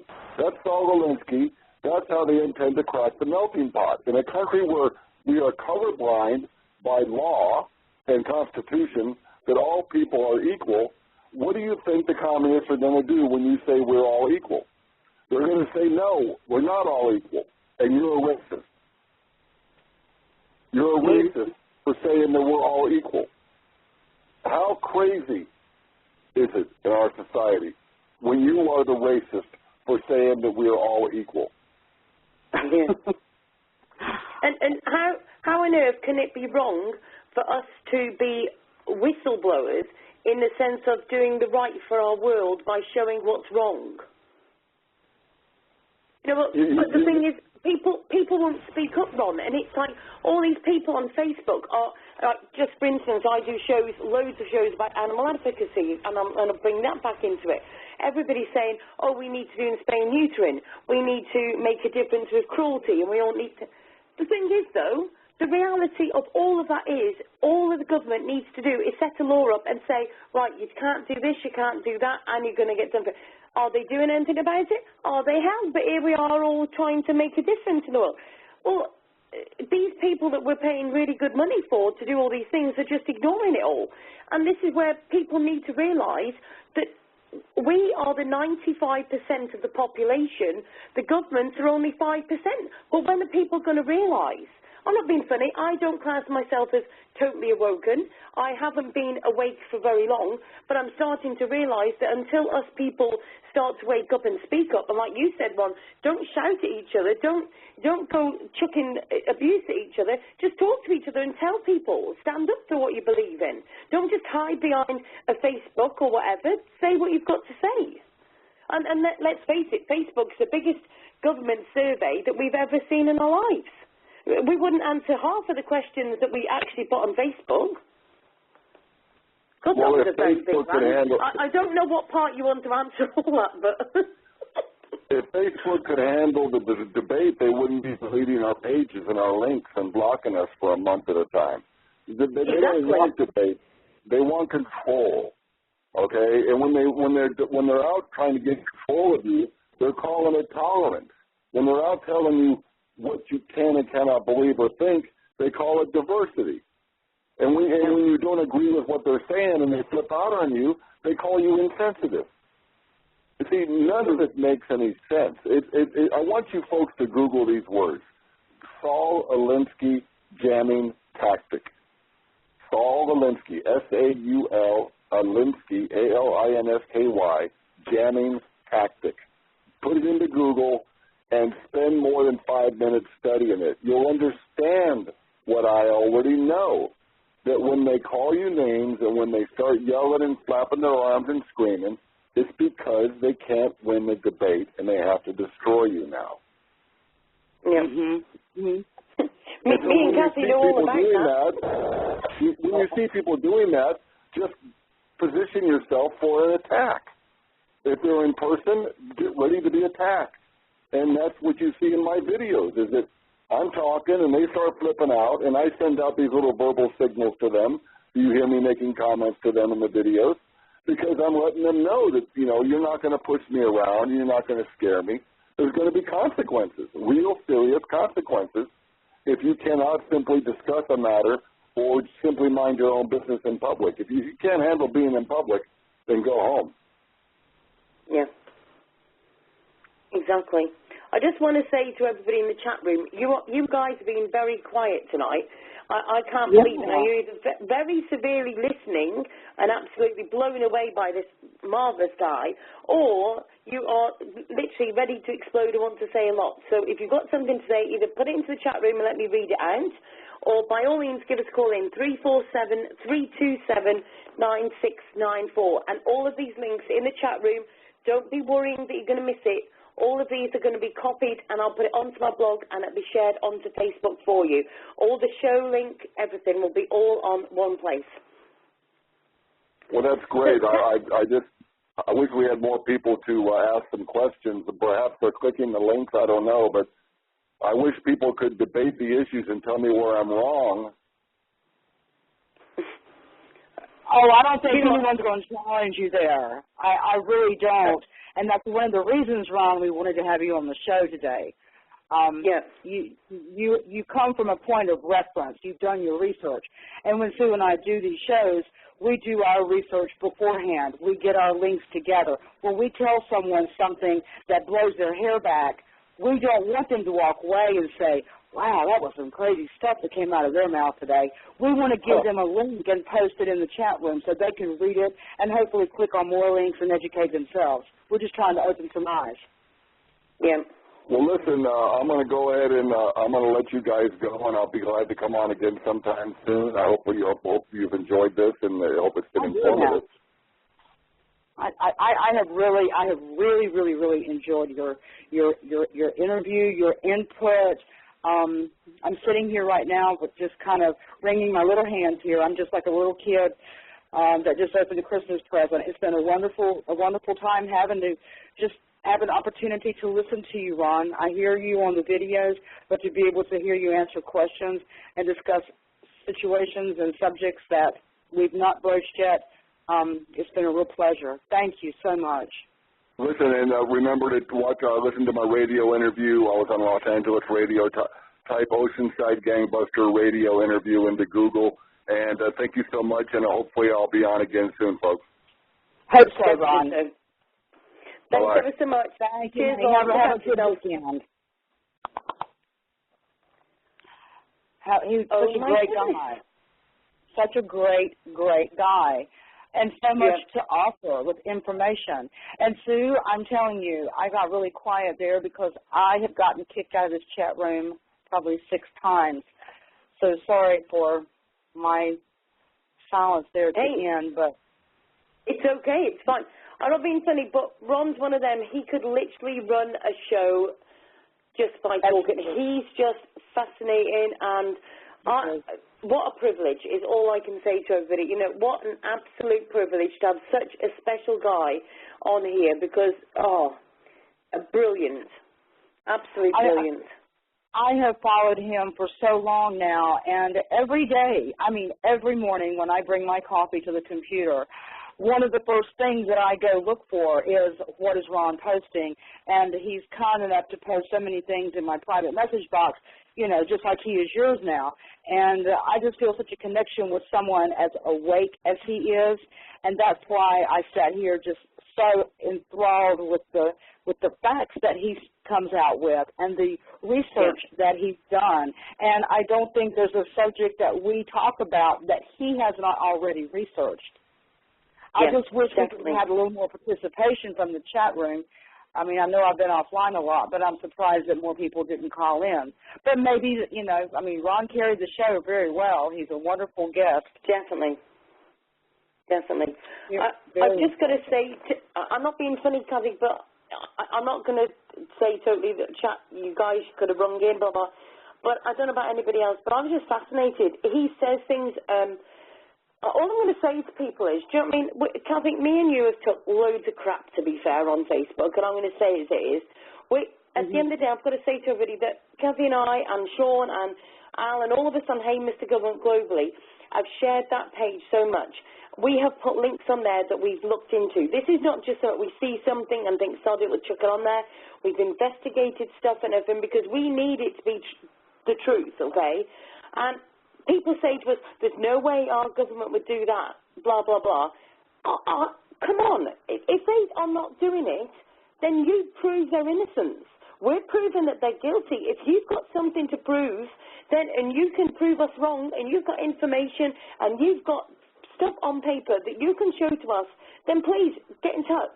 You can email AskSueShow@gmail.com because me and Cathy have both got access to that. You can message us with any information anytime you want. We're more than willing to read through it. You send us information to show us that the government is telling the truth, the government is not out for us, then we are all ears. We will read anything you want to send to us. Call in right now, 347-327-9694. If you think and you really believe in your government that they're doing the best for you, you call into the show and tell us how you think that and why you think that, because I'd love to hear it. It's funny that you just brought that up, Sue, because when Ron was talking there before he made his gracious exit, I had a call come through, and it was my survivalist friend, Bill. I told him I'd call him back later, but as you know, he and I speak every day, and yesterday afternoon he was telling me that in the state he lives in, there's a massive food distribution center where the 18-wheelers come in and load up to go to the supermarkets. He said they have already had military training around that food warehouse. He said it has become so obvious that our government is moving into the kill, and he is a lifestyle survivalist. He's been a survivalist all of his life. This man is totally prepared, and he doesn't need a cell phone, he doesn't need a TV, he doesn't need a computer. He has a shortwave radio, a CB radio, and he's got his own means of defense, and he's got his combat boots, and he'll get out and walk his land. He told me, we were talking about when Hitler in Auschwitz, the genocide of all the Jews, but when Hitler began taking all the weapons away from the people, which is what our country's administration is trying to do to us today. They're trying to disarm the people. If you go back, and I wish I had the quote right here in front of me, but I don't, but rest assured I will find it by the end of the night. The quote was said, if you control the food, you control the people. Now think about that for just a while. Think about that, people, just for a minute. When the trains in Auschwitz came around to people who hadn't eaten for days, who were skin and bones, who didn't have any water, who didn't have any home any longer. They were walking down the streets carrying their babies, and they came on these trains and they said, come on with us, people, we'll take you, we'll give you food, we'll give you shelter, we'll take care of you. Yeah, they took them right to where they murdered them. So don't think for a minute that our government in this country, and I'll speak for my country only, but don't think for a minute that that my government in America is telling us the truth, because they're treating us and they're making us like imbeciles, like idiots, like bubbleheads, like water brains, with the chemtrails, the fluoride in the water, the lithium in the atmosphere. On YouTube, Google Morgellon, that disease I was talking about with Ron. I posted a doctor that actually created Morgellon's disease. I mean, who on earth in our government has these scientists do these things? Why do they create these things, Sue? Yep, exactly. Cathy, we've actually got a call on the line, and also I'm just going to have to, there's something going on with my phone, so if I go off, I'll be straight back, okay? But area code 203, hi, welcome to the show. Hi, it's Pebbles. Hey, Pebbles, how you doing? Hey, so funny, I was just watching a program of what Kat was just saying on the Weather Channel today about the food, and my mother, who lived to be almost 90, she used to always say, Pebbles, they're going to get us in our food. And it's true. They are. They're going to get us in our food. And, God, there was something else I was thinking that you guys were saying I agreed about. It's just, and the arms, let me tell you, in Connecticut, you can't buy, if you could buy a gun, you can't buy the ammo for it. Honey, that's all over the country. No, in Connecticut, with the new laws because of the Newtown shooting. No. Yeah. Believe me, we know. Are you aware there that gun manufacturers are moving out of Pennsylvania because of the laws being changed? Well, they moved out of Connecticut. They took a vote, and it was actually pretty cool what they did. They took a vote of their employees, and they all voted it was either Texas, Arizona, or North Carolina, and I guess they all wanted to go to Myrtle Beach, so they left Connecticut, and they're going down to Myrtle Beach. Okay. I don't want to talk about what we have, but we ended up having to go to North Carolina. Yeah. To get what we needed, and it's scary. It's scary. But you know what? In the end, it's going to be the survival of the fittest. People on medication like myself, I have a thyroid problem. I told Kevin, I said, I'll be 90 days because that's what I get for my pills. I'll be 90 days, and then that's it. So I'll tell this world is coming to a place that it's pretty scary if you think about it. Pebbles, you and I are not far apart in age, are we? I just turned 50. Okay, okay. See, I'm 56. I mean, we're still in that teen-year age. We're still. Hey, I just got AARP. You rock girlfriend. Not that it's doing anything for me or anything, but whatever. Well, seriously, it's like my friend Bill and I talk about. I've got high blood pressure. He has hypertension too. I'm diabetic. I have to have medication for that. Yeah, I'm on medication for high blood pressure too. And people like us, do you think that when shit hits the fan that we're going to be able to go to the doctor and get these things? No, there's going to be nothing, and everybody's going to rush to the pharmacies. I have no thyroid. I had to get, they can't take 100% of it out, but they took 99% of it out. So if I don't take a pill, that's it. I have a couple of weeks.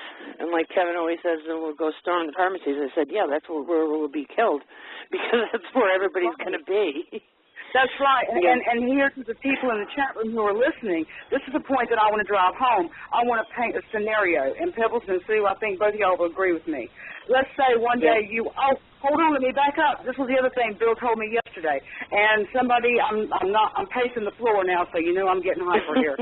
He told me yesterday that our President Obama signed an executive order within the past week that on his order, he can shut down all communications in this country with one switch. Every phone, every internet computer access, all your electricity, every anything the utility runs on, airwaves, cell towers, anything will be shut down. I don't know anything about that, and I don't know if Obama can do that, but I can guarantee you that other countries can do that on us. And we saw that with the hit on the grid, that we took 6 years ago, in New York all the way up to Canada. I mean, that was a cyber attack. Absolutely. And so talk about food. Now wait a minute. Look at what Obama did to us when the week that everybody was talking about gay marriage. Everybody was so much more interested about gay marriage rights, equal rights for marriage, and he took full advantage of that, totally off the radar, slid in the Monsanto Act and signed it. Nobody knew about it. And then all of a sudden, when the smoke cleared, hey, it's over and done with. We can't do a thing. He signed it. Well, I mean, the one difference between me and you, Kat, I do like Obama. I do. I think we needed him. I think we needed him racially. Ron was talking about, the Trayvon thing, and I don't believe that that's true. That it would not have been such a big thing if Obama wasn't in office. I think it was a big thing. And, like I said in the chat room, I respectfully disagree. But, you know, that's okay. But Obama's comment was uncalled for. The President of the United States should never, ever have made a comment. Quote, well, I didn't hear that. I'm sorry. Oh, that was all over the news. Well, you know, I don't know if you guys knew, but we had to put our elder vote down last week, and I've been having a hard time. Yeah, I've been having a hard time, and my son was up, and my son hasn't seen me in a couple of years, and he was quite worried about how I looked compared to how I used to look. And, you know, so it was a big stressful week, so I wasn't really on, you know, anything very much, but I might have missed that. But the Monsanto stuff, I mean, that's crazy stuff. It's crazy. Yeah. The thing is, do you know what, Pebbles, as far as, okay, let's just not single out Obama at the minute.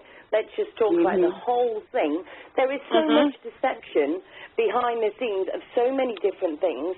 But everybody, as soon as we say something about political, everybody thinks, oh, the government wouldn't do that. Oh, come on. Yeah. You know, oh, no, I never say that. I never say that. But you know what I mean, Pebbles? I'm not being No, funny. but I agree with you. Other people that, do? Absolutely, Sue. Absolutely. You know what I mean? I'm not being too much funny. trust in the government. No, you're right. You know, the Sorry, thing is, go ahead. It's not just that. These people, one, are paid a lot of money. Two, they've got so many connections. He doesn't even have to say it. It doesn't mean he hasn't instigated it. So at the end of the day, it doesn't matter where it come from or who said it. At the end of the day, it's happening. I don't give a monkey if I don't care if a cartoon character said it. I don't care if a cartoon character's flying that plane over the top doing chemtrails. At the end of the day, it's still happening to us. I don't care if he's black, white, purple, or bloody pink. It's still happening.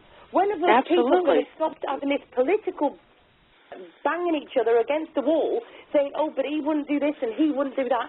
The reality is, it's already happening. It doesn't matter who's doing it. Let me tell you something I read right before you went online, Sue. I read that Texas, you know, so I'm assuming that you know a lot about Texas. You know, they're all pro-gun and this and that. And when the legislator was going in, on the other day, they had a woman who was trying to filibuster a law, and so they made it that you could not bring a tampon or your diabetic medicine into the legislative office. They confiscated all because she was a woman, so they assumed that she would have to eventually go to the bathroom, and that's what they did. Can you believe that? No. I mean, that's just government just sucky. Yeah, but also, I'm sorry. I read somewhere as well, I can't remember which government, because obviously I do deal with the UK and America, but absolutely. There was one where they were actually, there was a government office, and for some reason they took GMO foods off the menu. Explain that one to me. If it's not GMO is what? And there's nothing wrong with it, why are they taking it all off? Explain to me, what is GMO? It's the perfect food. It's the one that's been scientifically altered, genetically altered. The tomatoes all look perfect. The strawberries are perfect. And they're tearing up people's digestive systems. What genetically altered food does is basically killing us. Truly. Oh, I do know that. I thought I heard GMO. I'm sorry. Yes, I do know about that. Yeah, absolutely. Absolutely. Yeah. I've got websites that I've gotten through my survivalist friends about heirloom seeds. You know, the old seeds that I grew up on. My parents, my grandparents had. You know, if you can get your hands on, if anybody out there can get your hands on heirloom seeds, I would strongly suggest that you do, because. Well, you just save them. You get an heirloom tomato, and then you don't even eat it, and you take it apart, and you take the seeds, and you dry them out, and they will grow the next year. Well, absolutely. But my point being, right now, people need to be thinking about the future, because one day, when the shit hits the fan, Pebbles, there's not going to be people thinking about, oh, where am I going to find an heirloom tomato, or where am I going to find an heirloom tomato? Oh, no. Absolutely not. People need to be stocking up, and people need to be taking advantage of what is out there right now. Because what I was about to say a moment ago when I remembered what my friend Bill had told me about the executive order, I was about to say this. Think about the day that it does hit the fan. Everything shuts down. You wake up. You can't go to the bank. The banks are closed. No ATM. You can't get any cash. You can't buy gas. The grocery stores are out of food. You're emptying your house. You may have a couple days, 3 days worth of food in your house. Now, think about the hoodlums and the gangs and the thugs who are living on welfare and food stamps or who don't plan in advance for the future. And I'm not talking about any race. I'm talking about people getting hungry and people getting thirsty and having to feed their babies. They're going to be hitting the streets, and they're going to come knocking on your door. And if you are not armed, if you are not prepared... Well, let me tell you something. They're not coming knocking on our door. I will guarantee you that. They're not knocking on my door. I'll be sitting right across from my door with both barrels resting on my knees, and I'll be sitting on the floor in front of my wall aimed at my door. Yeah. But the thing that I saw today on the Weather Channel was really, really disturbing, because they were saying that, you know, not only, they don't really talk about this, but they were talking about just global warming and the ozone and this and that, and they were saying that, you know, if we cannot become an underground race for however many years that we're going to need to do it, we're going to be dead. And then they said what they're predicting, and it's like now the Weather Channel is like the Doomsday Channel. They're predicting that we will eventually evolve to a nocturnal society, because we will have to be out at night when the ozone and when the sun is not beating down, and we will have to be indoors or underground during the day. And this is the Weather Channel of the United States. I mean, it's a global. You get that in UK, right, Sue? Yep. The Weather Channel? Yep. The thing, well, not being funny, they're always talking about the weather. It's the UK. I mean, most times I'm going to say it rains. At the moment, but see, the Weather Channel here has started this whole doomsday preparation thing, which almost makes me afraid, because they must know something more than we know. They have to. I tell you what. The funny thing is, sorry, Cathy, interrupting, but the thing is, I've been watching these chemtrails outside, right? And the one day I was talking to a friend of mine, and I was watching these chemtrails, and would you believe it? But 2 days later, the weather totally changed within 2 days. Wow. Now, well, you saw that. I sent you that link. How do you explain that? How do you explain that all of the changes, the season changes? The birds are so damn confused, they don't know what day the bloody week it is for them. They don't know when they should be nesting, when they shouldn't. And even the other week, my daughter found a bird that had only got one wing. It was a baby, and it was born with one wing. So it's mutated. So please tell me that there's nothing going on in this world. Nobody talks to each other. Nobody helps each other anymore. Everybody's got a case of, my house is bigger than your house, my car's newer than your car. Everybody's trying to fight and compete against everything. There's not enough jobs for everybody and all these other different things. And people are saying, oh, no, but the government, it's nothing to do with the government, it's society. Yeah, you're right, it is society. I blame every single one of us because we're not speaking loud of us. If everybody got together, never mind all these governments, we need a world people party. It's when us guys start to wake up and smell the roses and see exactly what's going on. And until that happens, we're wasting our time. Absolutely wasting time. People just need to wake up. Just totally need to wake up. Look up, wake up, and speak up. Yeah, absolutely. And that's what you're doing, Sue. So you're doing a great job, and Kat, too. Thank you. I didn't mention ranting. No, you did not. But the other thing here in America, and Kat, you probably know about this too, is it's the freaking speculators. So you got these guys who we don't even know who they are. They sit somewhere and they speculate. Okay, so now apparently gas in America is going to go up again because of the problems that they're having in Egypt. Now, first of all, we don't get a lot of oil from Egypt. Second of all, the rebuttal of the other person who was speaking on the other side, said, we have enough oil in America. We do not need to raise our prices. I mean, we're already slaughtering North Dakota. I love South Dakota. My heart is in South Dakota and Wyoming. That's where I hope someday we will end up, Kevin and I. But North Dakota is now being slaughtered by fracking. And they're fracking the freaking shit out of it. And I hate to say that, but that's what they're doing. And so they're going down. They're sending salt water into the earth. They're going down a little bit, and then they're going horizontal through the earth, and they're just blowing the earth apart underneath North Dakota, which someday will end up collapsing to get this oil out. And it's like, and every day here in America, I don't know if you see it down in Florida, Kat, but here, every day, another 2 cents, another 4 cents, another 6 cents. And I know, Sue, you pay a lot more than we do, but I don't know if the UK even produces its own oil, so maybe you are more dependent upon these other countries. But America should not be, we should not be doing this. It's crazy. And what Pebbles is saying is so right on, because the abundance of oil she's talking about is right there in the Dakotas.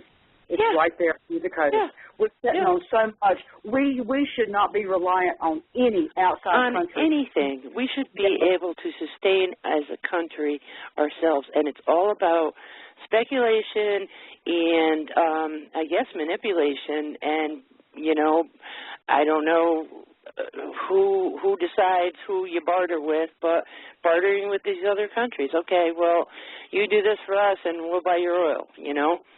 And who ends up paying the prices? We do. Pebbles is all part of the New World Order. Politicians run this world. The 13 bloodlines that Sue and I have talked about on this radio show many times. The Oppenheimers, the Schiff family, the Rothschilds, the Roosevelts, the Rockefellers. These are the people, and they run the world. It's not just countries. So they have this whole, it's a game to them, and we're all pawns. We're all pawns. What this country needs to do, and nobody's got the balls to do it, and that is shut down the freaking borders and let us exist without coexisting with another country. I know. I hate to agree with that, because I am the product of an Irish immigrant family, so I really hate to say that. But I'm German-Irish. No, I know, but my parents literally came here. I'm first-generation American, and so I hate to say that. But you are right. But then, if Sue wanted to come to this country and become an American, what would we do? We'd have to sponsor her. We'd have to say yes, Sue. Look how different the world was. Look how different this country was. Absolutely. It was a wonderful country then. It was the land of opportunity. Let me tell you, my father came here and he broke his freaking ass. He literally broke his body to build America. He was an iron worker. He fell 40 feet. He fell 40 feet, and then he said, you know what? He still loved America. He still loved Ireland, but he always said, God bless America's greatest country on the earth. And my father's passed now 8 years, and I think he would be very sad to see what's going on in this country today. Pebbles, Sue has heard me cry, sob, at how I am, as much as I miss my daddy, I am thankful that my daddy is not here to worry about what he's going to do tomorrow and what he's going to do next week. Yeah, to witness it. Yeah. Do you know what? It's exactly the same here, though. You know, at the moment we've got the EU, and I'll be honest, I don't understand all of this, right? But obviously the EU is, how can you put it, like a committee, if you like, of all these different places, and they're all putting money into it. Do you know what? The UK is actually sending out, now let me just repeat, I'll have to repeat this for it to take effect, 52 million a day. Now, let me just repeat, I didn't say a week, a month, a year. They're sending out 52 million what? People? Pounds a day. 52 million pounds a day goes into the EU so that we can apparently have all this stuff coming into our country and blah, blah, blah. Do you know what? I'm not being funny. They've got the gates so wide open to our country. It's just absolute ridiculous. I'm surprised the whole island hasn't sunk with the sheer weight of the people that's on it. It's ridiculous. There's more Same and more and more. thing happened in Ireland. They keep saying all the time, oh, we haven't got enough jobs. I'm not going to be funny. I love this one saying, and it's called, no shit, Sherlock. They keep saying this stuff to us. There's not enough jobs. No shit, Sherlock. Keep opening the gates. Keep letting more in. And I wonder why. But then, like I spoke to people the other day, and I say this to people, the trouble is they are making us racist. I am not against any foreign person. I will speak to anybody. It doesn't matter what colour, what language, whatever you speak, right? I'll speak to everybody. But the trouble is they're making us racist. But reality check. If, at the end of the day, I was in another country and I could come over to the UK and make a better life for my kids, and I could get free prescriptions, I could get money for doing nothing, where would I want to be? I'm not going to stay in somewhere where my kids are starving, where the world isn't good, where there's no jobs or anything. Absolutely. When I can come to the UK, I can get paid really good money in my thought, and I can send money over to my family. Why would I want to stay somewhere? Yeah. You know, I've got to say to people, it's no good going at these people that have come for a better life. You need to be going to your own government, because they're the ones that have got the doors open saying, come on in, everybody. Come on in yourselves. You're exactly right, and that's who I am angry at, is my government, because I'll be 57 years old in 9 days. 57 years old. I do not have health insurance. I do not get I get no government assistance. I pay full prescription price for everything I have to get. Some months I do without in order to get whatever else I need. And I'm alone. I have no family, no children, no brothers and sisters, no parents. And the people in my life are my family because they're in my life, because they choose to be. And that, to me, is more humbling. That is a special kind of love right there. And that's why I call Sue and her kids my family, because we are together every single day. Even though there's an ocean between us, we are together every single day. But I agree with what Sue just said. I'm not mad with the people. I am angry, but I'm angry at my government for allowing it to happen and for opening the doors to give them everything they need, and here I have to sit and do without. And I have paid taxes all my life. Oh, please. I'd be insane if I wasn't angry. Well, the problem with America is that was day one. I mean, because America was built on immigrants. You know, I mean, they came in and took over the Indians, and look at what, I feel bad for them. But other countries like Sue, I know Ireland was the same way. I don't know what nationality you see the most of, but in Ireland it's mostly the Asians came in, and they just freaking took over Ireland. Oh, we've got Ireland right now in the chat room. I'm not going to say who it is, but we've got Ireland right there in the chat room right now. I'm not in the chat room. I'm not reading it. Let me see. But I'll PM you and tell you, but I'm not going to, I'm not going to make it public or anything. But I mean, do you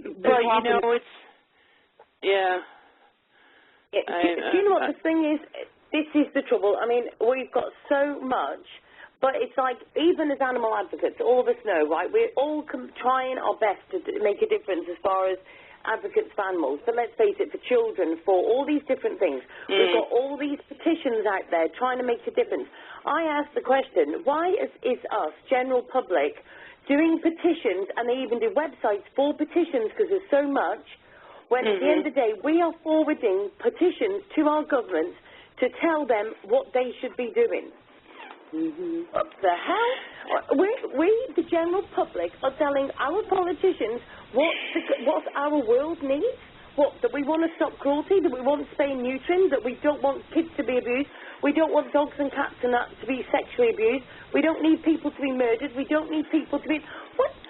Hold on a minute, I thought we were paying them damn good money because they were the best for our country and to make a better life for all of us. Well, why are we doing all these petitions then? If they know what they're doing and they're making a better life for us in this world, why are we doing it? Well, I don't know in the UK, but in America, when we have our state, we have our senators, and then they go to the Senate, and they are supposed to represent the people. So in America, sending these things to our senators, is the right thing to do.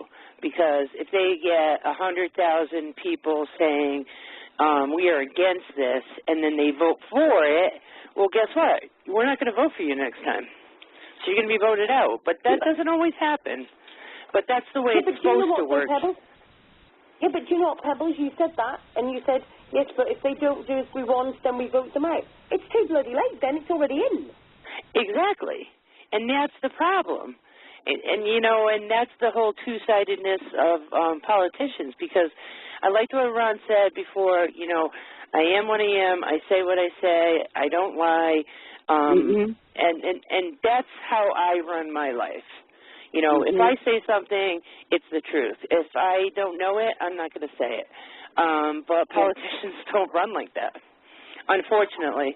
You know, they'll tell you a bunch of BS, and then you'll vote them in. And, you know, the only thing you can do is bombard them with emails or whatever and hope that they will listen, but they normally don't. You know what? My father always told me that my word was my bond. It was the only gift I could give away and still keep. And it's just like I mentioned when Ron was on the phone talking about me and my ex. I wasn't going to go to court and have my credibility, my honor, and my integrity questioned when I was and I hate to use the word victim because I'm a survivor. I'm not a victim. But I was a victim, you know? So, no, I am a person in my I went through the same thing. I didn't have the floor. I had the shower wall. And then I had to go into hiding for a while, for a long while. And then, luckily, the guy was such an asshole that on 6606, he committed suicide. So I was able to be free again. And, you know, I still have my scars and I still have my my battle wounds, but I tell you what, nobody will ever do anything like that to me again. Ever. I mean, I was a young kid. I was 22, you know? I can relate. It was really nice to see that my son turned 30. I was 20 when I had him. He just came up. He helped us with our elder bowl, and I was telling him things that, you know, I shielded from him his whole life because I did not want to, you know, make him have a biased opinion of life. And it was really enlightening to see how he understood. He finally got it. You raised a good young man. Yeah, I did raise a good young man. It was hard. Believe me, it was not easy. I was a single parent, and we were struggling, but, yeah. So, you know, all you can do is hope that everything works out in the end for the best. I have to worry about my son and his kids and his grandkids. He doesn't have any yet, but, I mean, what's the world going to be like for them? Sue yourself. You know, you have many children. This is probably why you do this. Right. It's probably why you do what you do. You try to help your children. I know you do. But you know what? I've got 4 children, and I'm supposed to do the best that I can do as a mum. The best I can do as a mum is, like I've said to Cathy on many, many, many occasions, I would rather die if I get shot dead or whatever for speaking out or whatever. I would rather die young and know that I've tried to help people in the world and I've tried to make a better world for my kids than live until I was 97 and then say to me, Mum, why didn't you warn us? Why didn't you try and do something? Right. Why didn't you tell me? Why didn't you do something? And that's what everybody needs to do. And the trouble is Mother Earth is trying to shout out to all of us. You know, people say, oh, we're getting more storms, we're getting all these different things. Well, you don't say. So you want Mother Earth just to sit there and take all this crap that we're doing to her? I know. Absolutely. The Earth is just screaming out at us to say, help us. Yeah. I don't know. Well, I agree with you ladies immensely. I respect you both immensely. We love you, Paul. I guess I'll let you go. I don't know what time it is, but I'm sure it's getting close to the end of the show. So I will let you go. But I'm always listening, Sue. I'm not always in the chat room. Now that it's summertime, I have to go outside and just sit outside. And I'm on the iPad, but I try to run back and forth. But I'm always listening, Pebbles, and I'm always supporting. Listen, I appreciate you. You're always sharing the links to the show, and you're always with us, and I appreciate that. And thank you so much for ringing in tonight. I really appreciate it. You're welcome. Love you, girls. Thank you, Big Pebbles. hugs from the UK, okay? Night. Thank you. Night. Night. Night. Bye-bye. What a wonderful lady Pebbles is. She's a survivor. Yeah. She is a true survivor. Lovely soul. Exactly. Wow. And, do you know what, I've got to say, Cathy, do you know what, I mean, you are definitely the link queen. Everybody knows that already. But I'm just going to say to everybody, thank you very much to everybody who's in the chat room, who's been looking at the links and everything. But please, let me tell you, I will be doing a blog. It will probably be tomorrow because it is 12 o'clock midnight here. But I will be doing a blog to put the link of the show, and all of these links will be on the blog. So if, rather than me trying to share all these links to the Ask Sue show, it will be all on the blog spot, and I will then share that all to you as well. Also, I definitely want to say, if you can't get access to the link she's talking about, please, either PM me or Sue. Google Ron Hinton, Oceanside Gangbuster.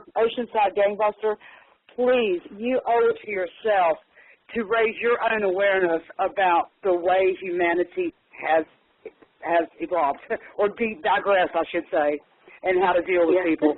Ron's videos are awesome, and he's the real deal. Y'all heard him yourself. So, again, a shout-out to Ron Hinton for being a wonderful guest today. Sue, my love, my friend, my sister, my mother, my daughter, I am out of here with you. I'm going to talk to you later, I hope. But I'm going to let you say goodbye to everyone and do your closing. And just to let everybody know, if you want to get in touch with Cathy or myself, you want us to friend you on Facebook, you can email us as well. Let me give you an email, asksueshow@gmail.com. Both Cathy and I both have access to it, so you can go there. That's asksueshow@gmail.com.